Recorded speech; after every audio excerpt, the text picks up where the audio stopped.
এই বয়ান আমি আমার জীবনে কোনোদিন করি নাই, একদম স্পষ্ট কথা। আপনারা অন্য কোন ইমামের কাছে এই মসজিদে শুনলে আপনারা শুনেছেন, তবে আমার মনে হয় এইভাবে শোনেন নাই। আমি কিন্তু সহিহ বর্ণনার আগে সহিহ বলি, সহিহ বর্ণনার আগে সহিহ বলি, কারণ এই কথাগুলো রেকর্ড হওয়ার পর এই যে নিয়ে আবার সমালোচনা হইতো। আমার ভাইয়েরা, আমার বন্ধুগণ, রাহমাতাল লিল আলামিন ছুটছেন, যাওয়ার পর হালিমাতুস সাদিয়ার কোলে আর একটা মেয়ে বাচ্চা, সেও দুগ্ধ পান করে, নবী মুহাম্মদ দুগ্ধ পান করে। এইবার নবীজিকে মা হালিমা, এই কথা অনেকবার বলছি, ডান স্তনের দুধ দেয়, নবী মুহাম্মদ গ্রহণ করে, বাম স্তনের দুধ দেয়, নবী মুহাম্মদ মুখটা খোলেই না। আবার আমার বন্ধুগণ, হালিমাতুস সাদিয়া টেনশন করতে করতে ঘুমিয়ে গেছে। সেই যে মোহাম্মদ একটা স্তনের দুধ পান করে, আর একটা পান করে না। রাত্রে বেলায় কে যেন হালিমাকে এসে বলে, হালিমার তোমার ঘরে দুগ্ধ দান করার মতো, গ্রহণ করার মতো দুইটা বাচ্চা, একটা মেয়ে একটা ছেলে, এই জন্য একটা স্তনের দুধ শিশু মোহাম্মদ পান করে, আর একটা তার বোনের জন্য রেখে দেয়। আরে আমার নবী, আমরা মুসলমান দাবি করি, আমাদের নবী যে সময় শিশু বাচ্চা মাত্র কয়েকদিন বয়স, ওই সময় আমার নবীজি ইনসাফ করছেন, আর আমরা ওই নবীর উম্মত দাবি কইরা এক ছেলেরে সব লিখে দেই, এক মেয়েরে পুরো বাড়িতেই লিখে দেই। আহা, যেই নবী এমন ভাবে জন্মে থেকে মৃত্যু পর্যন্ত আমাদের ইনসাফ শিখাইছেন, কিভাবে বন্টন করতে হয়, কিভাবে গ্রহণ করতে হয়, আমরা সেই নবীর উম্মত দাবি কইরা আমরা খালি পাইলেই বলেন বলেন বলেন। আল্লাহ তাআলা আমাদেরকে এই নবীর সম্পূর্ণ জীবনীটা শ্রবণ করা এবং মনে রাখার তৌফিক দান করেন। আর জোরে বলে আমিন। যেদিন নবীজি আসছেন সেদিন এই পৃথিবীর সমস্ত অগ্নি পুজো বন্ধ হয়ে গেছে, মূর্তি পুজো বন্ধ হয়ে গেছে, সমস্ত শিরকিয়াত বন্ধ হয়ে গেছে। আমরা সেই নবীর উম্মত, আমরা এই জিনিসগুলো বেঁচে চলবো ইনশাআল্লাহ তাআলা আমাদের সকলকে কবুল করে। সর্বশেষ আপনাদের সাক্ষ্য নিচ্ছি, নবী করিম সাল্লাল্লাহু আলাইহি সাল্লামের জীবনের এই অধ্যায়গুলো, এই পরিচ্ছেদগুলো, এই অনুচ্ছেদগুলো, যেগুলো আগে কখনো বর্ণনা করিনি, আপনারা কি বিরক্ত হয়েছেন? আলহামদুলিল্লাহ, এর চেয়ে মজার, এর চেয়ে ভালো লাগার, এর চেয়ে প্রিয় বয়ান আর কি হতে পারে, যেই বয়ানে আমার নবী প্রত্যেকটা কথা দিয়ে সাজানো থাকে। জোরে বলেন, জোরে বলেন। প্রিয় ভাই, আমার জন্য একটু খাস করে দোয়া করবেন। আমার আরো অনেক ইচ্ছা ছিল যে আরো স্পেশাল, যত গবেষণা করা যাবে তত তথ্য বের হবে, কিন্তু সেই সময়টা আমি দিতে পারি নাই। খুব কম সময় আমি রিসার্চ করে এই সিরিয়ালগুলো নোট করে আলোচনা করেছি, কারণ আমার পরীক্ষা চলছে। আপনারা আমার পরীক্ষার জন্য এবং ভালো ফলাফলের জন্য আপনারা আমার জন্য, আমার মা অনেক অসুস্থ, তার জন্য আপনারা দোয়া করবেন। আপনাদের কাছে দোয়া চাই, যেহেতু আপনাদের আলোচনা যাই করি ভালো লেগেছে, এই ভালো লাগার জায়গা থেকে আপনারা আমার জন্য দোয়া করতে রাজি আছেন ইনশাআল্লাহ? আল্লাহ তাআলা আপনাদের সকলের যে দোয়া আমার জন্য করবেন, ওই দোয়া আপনাদের, আপনাদের ছেলে মেয়ের জন্য কবুল করে। আর জোরে বলে আমি, আর জোরে বলে আমি। রাজি আছেন না ইনশাআল্লাহ? দেখি রাজি নেই কারা হাত তোলেন তো। মাশাআল্লাহ, মাশাআল্লাহ। তাহলে ইনশাআল্লাহ সবাই রাজি আছি তো?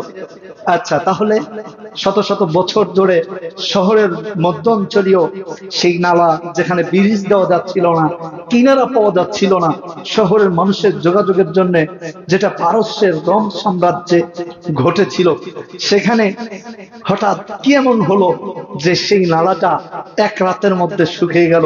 সেই রাতটা ছিল 12ই রবিউল আউয়াল, যেই দিন সকালবেলা এই ঘটনাটা সবার চোখে পড়লো। সেই দিনটা ছিল সুবহে সাদেকের পরে রোজ সোমবার। আরো আরো জোরে, আরো জোরে। একটা কথা আগে অনেকবার বলেছি, সেটা হলো অর্ধশত বছর ধরে মক্কার আশেপাশে কোনো বৃষ্টি হচ্ছিল, এই কথাটা অনেকবার বলছি, কিন্তু সেই রাতে বৃষ্টিও হয়েছিল। সুবহানাল্লাহ। আল বিদআ ওয়ান নিহায়া, ইবনে কাসির রাহিমাহুল্লাহর বর্ণনা থেকে আসছে, সিরাত ইবনে হিশাম সিরাতে হালাবিয়া আল হালাবি রাহিমাহুল্লাহ বর্ণনা করেছেন। দালাইলুন নবুওয়াহ কিতাবের মধ্যে ইমাম বাইহাকি রাহিমাহুল্লাহ বর্ণনা করেছেন। তারিখে তাবারি কিতাবের মধ্যে ইমাম তাবারি রাহিমাহুল্লাহ বর্ণনা করেছেন। তাহলে আমরা এই ঘটনাগুলো শুনবো ইনশাআল্লাহ। আল্লাহ তাআলা আমাদের সেই তৌফিক দান করেন বলে আমিন। আর জোরে বলে আমিন, আর জোরে বলে আমিন। আল্লাহ তাআলা আমাদেরকে কবুল করেন। আমরা সেই প্রাণ প্রিয় নবীর প্রতি মহব্বত নিয়ে আরেকবার দরুদ পড়ি, যার আগমনে এত কিছু ঘটেছিল। হঠাৎ মক্কা মদিনার আকাশ, পারস্যের সাম্রাজ্য হঠাৎ কেঁপে উঠল। পারস্যের রাজা, তার বারান্দার 12টি কক্ষ ছিল, 12টি পিলার ছিল, মেন বসার মতো একটি জায়গা ছিল। সেই জায়গা হঠাৎ করে কেঁপে উঠল এবং সেই বারান্দার স্থানগুলো ধসে গেল। সুবহানাল্লাহ। তখন তিনি বুঝতে পারলেন যে তাওরাতের মধ্যে আছে এমন একজন বালক এই পৃথিবীতে আসবে, যেই বালকের নাম আসমানে আহমদ। যে বালকের নাম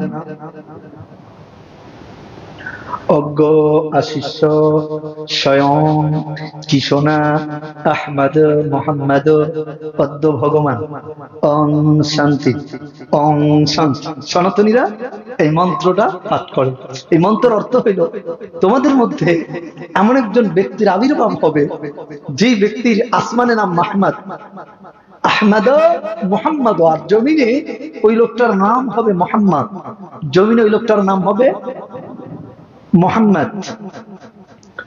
আর তিনি পৃথিবীতে আসার পরে এই পৃথিবীতে শান্তি বিরাজ করবে। এই পৃথিবীর কোলাহল, এই পৃথিবীর যুদ্ধ বিগ্রহ এক নিমিষেই বন্ধ হয়ে যাবে। বলি সুবহানাল্লাহ। নবীজি যেই বছর পৃথিবীতে আসলেন, আপনাদের খারাপ লাগতেছে? নবীজি যেই বছর এই পৃথিবীতে আসলেন, এই বছরকে বলা হয় হস্তি বাহিনীর বছর। এই বছরকে বলা হয় হস্তি বাহিনীর বছর অথবা আবুল ফিলের বছর। কেননা এই বছরে, এই 570 খ্রিস্টাব্দে অর্ধশত বা আরো বেশি সৈন্য নিয়ে কাবা শরীফকে ভাঙতে গিয়েছিল। এই হাতিমের বছর, এই হস্তি বাহিনীর কাহিনীটা আল্লাহ তাআলা কোরআনুল কারীমে তুলে ধরেছেন। যেই বছর নবীজির দাদা আব্দুল মুত্তালিব বলেছিল যে তোমরা আমার উটগুলোকে কেন তোমরা তোমাদের আয়ত্ত করে নিয়েছো, বন্দী করেছো, তোমরা আমার উটগুলো কেন হস্তহরণ করেছো? আমি তো কাবার মালিক নই। সুবহানাল্লাহ। আমি তো কাবার মালিক যিনি, তার সাথে যুদ্ধ করো। সুবহানাল্লাহ। যিনি কাবার মালিক, তার সাথে যুদ্ধ করো। তোমরা আমার উট দুম্বগুলোকে আটক করেছো কেন? তোমরা এগুলো আমাকে দিয়ে দাও। আর তোমরা মন চায় তোমরা এই বাইতুল্লাহ, আল্লাহর ঘর, এই কাবা কাউসাইনকে তোমরা ভেঙে ফেলো। আমি এখানে হস্তক্ষেপ করব না, কারণ আমি জানি এই পৃথিবীতে কোনো মানুষের ঘর যদি কোনো উগ্রবাদী বাহিনী ভাঙতে চায়, তো ওই মানুষটা স্বয়ং জীবন থাকতে ওই তার নিজের ঘরটা ভাঙতে দেয় না। সুবহানাল্লাহ। অতএব আব্রাহামের বাচ্চাকে বলা হলো যে আপনি গিয়ে কাবা ভাঙেন, যার ঘর তিনি হেফাজত করবেন। আর তিনি যদি হেফাজত না করেন তাহলে এটা তার ব্যাপার, এখানে আমি কোনো হস্তক্ষেপ করব? আমার ভাইরা, আমার বন্ধুগণ, কত সুন্দর আজকে আলোচনা করব ফায়ার টেম্পল, অর্থাৎ 1000 বছর ধরে ফরাসিদের অগ্নি মন্দির, যেখানে একটানা আগুন জ্বালানো হচ্ছিল। যেই অগ্নি মন্দির ছিল মাজুসীদের অগ্নি উপাসক, যারা পারসিকদের প্রধান উপাসনালয় ছিল সেই মন্দির, যেই মন্দিরের আগুন কখনো নিভতে দেওয়া হতো না। মনে করা হতো, মাজুসীরা ভাবত যে এই মন্দিরের আগুন হচ্ছে আমাদের দেবতা। এই মন্দিরের আগুন, বলেন বলেন বলেন। ইবনে কাসির রাহিমাহুল্লাহ বর্ণনায় আসছে, এবং আরো বেশ কয়েকটি অদ্ভুত অলৌকিক আলোচনা আমাদের সামনে রয়েছে।